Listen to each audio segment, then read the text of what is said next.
నమస్కారం. మీరంతా సంతోషంగా ఉన్నారు అనుకుంటా. మా కుటుంబం కానీ సంతోషంగా ఉన్నాము. ఇది క్షీరాబ్ది ద్వాదశి రోజు, ఆదివారం రోజు. ఇంకా ఉదయాన్నే ఈ విధంగా ముగ్గులు పెట్టుకున్నాను.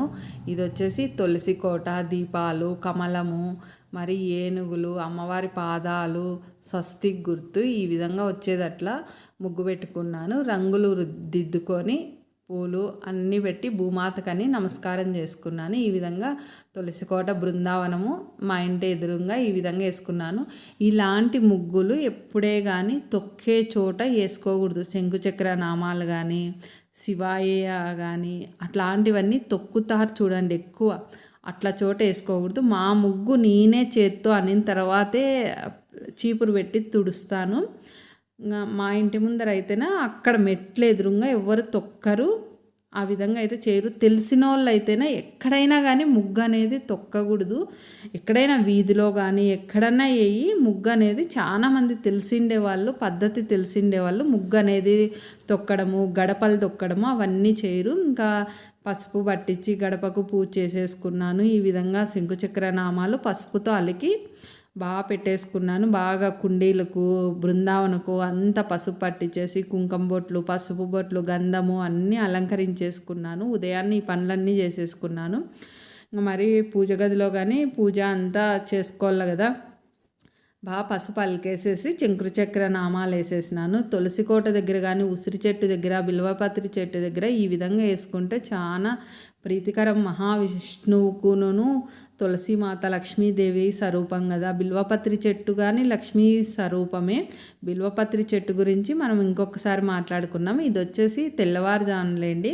తెల్లవారుజామున ఇంకొచ్చేసి చెత్తలు నూకేసిన, మాప్ పెట్టేసిన, యోగా చేసేసుకున్నా, స్నానం చేసేసినాను. ఇవన్నీ అయిపోయినప్పటికీ టైం 5 గంటలు అయింది. 5 గంటలకు వచ్చేసేసి ఈ విధంగా ఇంకా కిందికి వచ్చేసి స్నానం చేసేసి ఫస్ట్ కాళ్ళకంతా పసుపు పట్టించేసుకుంటాను. పసుపు పట్టించుకొని మనము నుదుటను బుట్టు పెట్టుకొని సూర్యునికి నమస్కారం చేసుకోవాలా. 5వ రోజు పీరియడ్ అయిపోయిన తర్వాత 5వ రోజు ఇట్లా సూర్య భగవానునికి నమస్కారం చేసుకొని తర్వాత మనం మిగతా కార్యక్రమాలు పూజ అన్నీ చేసుకుంటాము. ఇంకా పూజ గదిలో కానీ ఈ విధంగా పూజ చేసేసుకున్నాను. పాలు, బెల్లము, సేమియా, మరి వచ్చి గోడంబి, ద్రాక్ష, నెయ్యి వేసేసి పాల పాయసం చేసినాను, చిత్రాన్నం చేసినాను. ఈ విధంగా పెట్టుకొని ఇంకా వచ్చేసి ఈ విధంగా స్వామికి అంతా పూజ చేసేసుకొని అభిషేకం చేసేసుకొని దేవతా ప్రతిమలను అన్నిటినీ బాగా ఆదివారం ఉదయాన్నే లేండి 3:30కి లేస్తే పనులన్నీ అయ్యాలకైనా కూర్చునేళ్ళకైనా 11:30 అయింది. తర్వాత మరి కాసేపు ఇంకా మరియు వంట మొత్తం అన్నీ చేసేసుకొని మళ్ళీ వచ్చేసేసి ఇంకా సాయంత్రం పూజ, ద్వాదశి పూజ. మరి ఇది కామాక్షి దీపం ఉంది చూడండి. కామాక్షి దీపం ఎప్పుడే కానీ నాకు తెలిసిన విషయం చెప్తాను. లక్ష్మి, సరస్వతి, పార్వతీదేవి అనుకొని కామాక్షి దేవైనా అనుకొని నమస్కారం చేసుకుంటే మనకు సకల సంపదలతో తొలుతూగుతామనేసి పురాణాలు చెప్తాన్నాయి, పెద్దలు చెప్తారు. ఆ విధంగా చెప్తారు. నేనైతేనే కొన్ని సంవత్సరాల నుంచి అదే విధంగా చేసుకుంటాను. మంగళ శుక్రవారాల్లో ఆవు నెయ్యి దీపారాధన చేసుకుంటాను కామాక్షి దీపంలో. మన దగ్గర ఉంది నెయ్యి, ఆవు నెయ్యి అంటేనే ప్రతిరోజు సూర్యోదయానికంటే ముందు సూర్యుడు అస్తమించినాక సాయంత్రం ప్రదోష వేళ ఉంటుంది కదా, అప్పుడైనా చేసుకోవచ్చు. ఆ విధంగా చేసుకుంటే మంచిది కామాక్షి దీపము.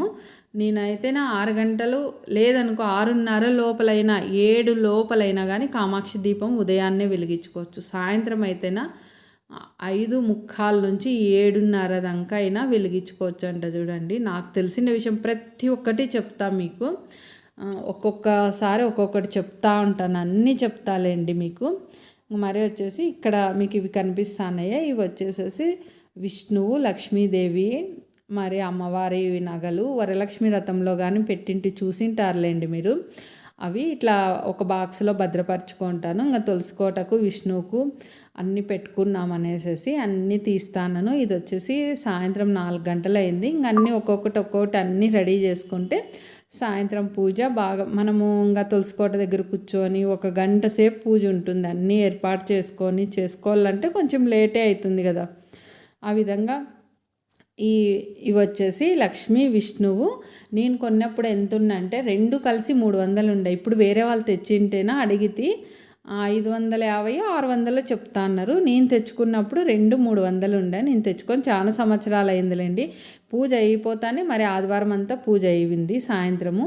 సోమవారం ఉదయాన్నే అట్లే పూజ పెట్టేసుకొని కింద అన్నీ శుభ్రం చేసుకున్నాను. పూజ పెట్టేసుకొని మరి వచ్చేసి సోమవారం మధ్యాహ్నంకంతా అన్నీ ఇప్పేసుకున్నాను. అమ్మవారి నగలు, అమ్మవారికి స్వామివారికి నగలు అన్నీ ఇట్లా ఒక బాక్స్లో పెట్టుకుంటాను. ఈ థ్రెడ్ కట్టేసుకొని పెట్టుకుంటాను. మనం చెట్టుకు కట్టింటాం కదా, అప్పుడు వచ్చేసి ఏమైనా ముళ్ళు ఉంటేనో అవి కట్ చేసేసి తీసేసుకుంటాను. మళ్ళీ కొత్త థ్రెడ్ కట్టేసి ఒకటేసారి ప్యాక్ చేసి పెట్టేసుకుంటాను. ఇది వచ్చేసి రేషంతో నేను జడ అల్లుకున్నాను. కొన్ని సంవత్సరాలు అయిందిలేండి, 20 సంవత్సరాలు అయింది ఆ జడ అల్లి పెట్టుకొని. ఇప్పుడైతే రకరకాల డిజైన్స్ మోడల్స్ జెల్ అయితేనా రకరకాలు వస్తున్నాయి. నేను కానీ ఒకటి తీసుకున్నాం అనుకుంటాను, కానీ నాకు కుదిరినప్పుడు అప్పుడు నేను పోయినప్పుడు అవి ఉండవు. నాకు అవసరమైనప్పుడు నేను బజారుకు పోయే టైం నాకు ఉండదు. ఏమన్నా కానీ ఏం కావాలన్నా కానీ ఆయనకి లిస్ట్ రాసేస్తేనే ఆయనే తెచ్చిస్తాడు. లేదనుకో ఒకవేళ లేట్ అయింది, ఒకవేళ రాసి ఇచ్చిన ఆయన డ్యూటీకి పోయింటాడు అనుకో, వాట్సాప్ పెట్టేస్తేనే తీసుకొని వస్తాడు మా వారే. కాబట్టి నేను బజార్కి వెళ్ళేదంటేనా చాలా తక్కువలేండి. ఇంకేమన్నా శారీస్ నాకేమన్నా కావాలంటే అమ్మ చెల్లె తెచ్చిస్తారు, ఆ విధంగా తెచ్చిస్తారు. ఇంక మరీ వచ్చేసేసి ఇంక అమ్మవారు వచ్చేసేసి బయలుదేరుతా అంటే ఇంక సరే ఉండు నమస్కారం చేసుకున్నామని, సాయంత్రం ద్వాదశి పూజ చేసుకోవాలి కదా, అందుకు పాదాలు నమస్కారం చేసుకున్నాను. అక్షింతలేసి మా వారు దీవిచ్చినారు. ఎప్పుడన్నా కానీ మనం ఏదన్నా పండగ చేసుకోవాలంటే ఇంటి పెద్దలకు కానీ భర్తకు కానీ పాద నమస్కారం చేసుకొని మనం పూజ చేసుకుంటే ఏ పూజ చేసుకున్నా మంచిది. సాయంత్రం వేళలో ఇంకా ఇంట్లో దీపారాధన అయిపోయింది. ఇంక బయటకు వచ్చినాను, తులసికోట దగ్గర కానీ అన్నీ అలంకరించేసినాను. మళ్ళీ గోమాత వచ్చేసింది. ఇంకా ఆ తల్లికి మళ్ళీ ఫస్ట్ ఆ తల్లికి నమస్కారం చేసుకొని ఆ తల్లికి అరటిపండు పెట్టినాను. మళ్ళీ వచ్చేసేసి పంచితంగాను పోసేసింది. ఏమంటే ముగ్గు పైన వేయలేదు, కొంచెం వెనక పోసేసింది. అట్లా మనం ఏదైనా పూజలు చేసుకున్నప్పుడు ఆ విధంగా వచ్చి మన పూజ అందుకున్నంత, భగవంతుడు అందుకున్నంత ఫలితం కదా మనకు. ఇంకా పూజ అంతా అష్టోత్తరాలు అన్నీ చదువుకొని పూజ చేసేసుకొని ఈ విధంగా అమ్మవారికి స్వామివారికి ఆరతి ఇచ్చేసుకున్నాను. ఫస్ట్ వచ్చేసేసి వినాయకునికి పూజ చేసుకున్నాను. పసుపుతో వినాయకుడిని కలుపుకొని ఒక తమలపాకులో పెట్టుకొని ఆ వినాయకునికి మన దగ్గర గరకు ఉంది కదా, గరకు ఉంటేనే గరకకు పెట్టేసేసి పూలు అన్నీ పెట్టేసి నమస్కారం చేసుకున్నా. ఇంకా ఆరతి ఇచ్చేసినాక ఫస్ట్ వినాయకునికి ఇచ్చి తులసికోటకు ఉసిరి చెట్టుకు ఇచ్చిన తర్వాత దామోదర లక్ష్మీదేవి అని అంటారు కదా, ఈ తొలి ఏకాదశి రోజు పవలింపు సేవ లేకపోయి కార్తీక ఏకాదశి రోజు మేల్కుంటాడంట విష్ణుమూర్తి. మేల్కొని మరి వచ్చేసేసి ద్వాదశి రోజు తులసికోటలో లక్ష్మీదేవి దగ్గరకు వస్తాడు. అప్పుడు వివాహం చేసుకుంటాడనేసి మనకు పురాణాలు చెప్తున్నాయి. ఈ విధంగా దేవాలయాల్లో అయితే ఉసిరి తులసి చెట్టుకు కళ్యాణం చేస్తారు. ఇక్కడ వినాయకుడు చిన్న కనిపిస్తున్నాడే, అక్కడ వినాయకుని పూజ చేసుకున్నాను.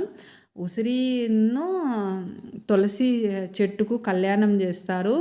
అది మనం చూసిన వివాహం కాకోకుండా ఉంటుంది చూడండి, వాళ్ళు ఆ కళ్యాణం కళ్యాణం చేపించుకున్న దామోదర తులసి కళ్యాణం చేయండి అనేసి పురాణాల్లో కానీ ఉంది.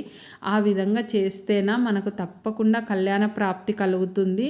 మరి వచ్చేసేసి కన్యాదానం ప్రాప్తి కానీ కలుగుతుందంట. కార్తీక మాసంలో కన్యాదానం చేసినంత ఫలితం ఉంటుంది. కన్యాదానం కానీ కార్తీక మాసంలో చేస్తే చాలా మంచి ఫలితం ఉంటుంది. అందువలన ఉసిరికి తులసి చెట్టుకు దామోదర లక్ష్మీ కళ్యాణం అనేసి చేస్తారు. ఇంకా చాలా ఉందిలేండి, మనం వీడియోలో అంత చెప్పుకోలేం కాబట్టి ఏదో కొంచెం తెలిసిండేది. మనకి ఏమన్నా దోషాలు ఉన్నా అలాంటివన్నీ పరిహారం అంతలో ఇంత అవుతాయి. భగవంతుణ్ణి మనం తలుస్తా అంటే మనకు ఒక్కటేసారి పొమ్మంటే ఏంటి పోవు. సంతోషంగా కళ్యాణం అయితేనా కళ్యాణం అంటే ఇంకా అది వేరేగా ఉంటుంది. పూజ అయితేనే సంతోషంగా ఈ విధంగా చేసుకున్నాము. లక్ష్మీనారాయణలు ఎంత బాగున్నాయో కదా. దామోదర లక్ష్మి అనాలంట. కార్తీక మాసంలోనే దామోదరుడు లక్ష్మీదేవి అని అంటారు.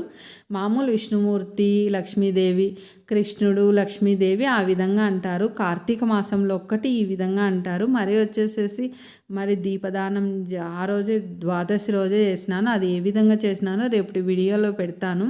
ఎంత బాగున్నాడో కదా పెళ్లి కొడుకు పెళ్లి కూతురు. పిడికిడ తలంబ్రాల పెళ్లి కూతురు అనే పాట బాగా గుర్తొచ్చింది. టీవీలో పాటలన్నీ పెట్టుకున్నాను, తులసమ్మవి అన్నీ పెట్టుకొని ఇనుకుంటా. పూజ అయితేనే చాలా బాగా చేసుకున్నానులే. దీపాల కాంతిలో అస్సలు ఎంత బాగున్నారంటే అంత బాగున్నారు. ఉదయాన్నే పాల పాయసం చిత్రాన్నం చేసింటి కదా. ఫస్ట్ దేవునికి అంతా తీసి పెట్టేసేసి ఇంకా పెట్టినాను వాళ్ళకు. నేనైతేనా 2 గంటల దాకా ఉపవాసం ఉండి అప్పుడు కానీ పండ్లు తినాలండి. తిని అంతవరకు ఉండి ఉపవాసం ఉండి ఈ విధంగా చేసుకున్నాను. అమ్మవారికి చీర, గాజులు, తాంబూలము, పండ్లు, ఈ విధంగా పుష్పాలు వాయనం ఇచ్చి అమ్మవారికి ఈ విధంగా పూజ చేసుకున్నాము. ఉసిరి దీపాలు కానీ వెలిగించుకున్నాను. ఉసిరికాయలు ఇంకా తేలేదేమో అవ్వారని 4-5 సార్లు మనసులో అనుకున్నా కానీ తెమ్మనైతే చెప్దామనుకున్నా కానీ నేను మర్చిపోతాను. కానీ మా వారు ఆ రోజే ద్వాదశి రోజే తెచ్చినాడు. ఇంకా కొంచెం హ్యాపీ. మరి వచ్చేసి ఒత్తి పత్తి అనేది తప్పకుండా అమ్మవారికి స్వామివారికి సమర్పించాలంట. అది వస్త్రంతో సమానము. అది సమర్పించేసి మనం దీపారాధన చేసుకొని ఒక్క టెంకాయ కొట్టుకొని 2 పుష్పాలు పెట్టుకున్నా కానీ తులసి దామోదర పూజ చేసుకున్న అదే ఫలితమే మనకు వస్తుంది. ఈ విధంగా మనం పూజ చేసుకుంటేనా అసలు ఎంత బాగున్నది కదా. దీపాల కాంతిలో అమ్మవారు అయ్యవారు చూడండి ఎంత బాగా కనిపిస్తున్నారు. మీకు ఒక విషయం చెప్తున్నా. ఈ తులసి కోట ఎప్పుడుదో తెలుసా? 4 సంవత్సరాల కింద నేను ఇంటి గృహప్రవేశం అప్పుడు పెట్టుకున్న తులసి కోటలో తులసి మొక్క ఇప్పటికే అదే మొక్కే ఉంది. నవంబరు 1వ తారీఖు తులసి మొక్క పెట్టినాం. మేము నవంబర్ 10, 11వ తారీఖు మా ఇంట్లో చేరినాము. అప్పటికి కొంచెం మొలకలు వచ్చినాయి అంతే. అప్పుడు తెచ్చిన తులసి చెట్టు అది. ఇప్పటికి కానీ అదే ఉంది. ఇప్పటికి 4 సంవత్సరాలు. ఇప్పుడు నవంబర్ 1వ తారీఖు 5లో పడింది. మేము 11వ తారీఖు 10, 11 ఇంట్లోకి చేరినాము. 4 సంవత్సరాలు పూర్తయింది చూడండి ఆ తులసి మాతకు. మరొక వీడియోలో కలుద్దాం.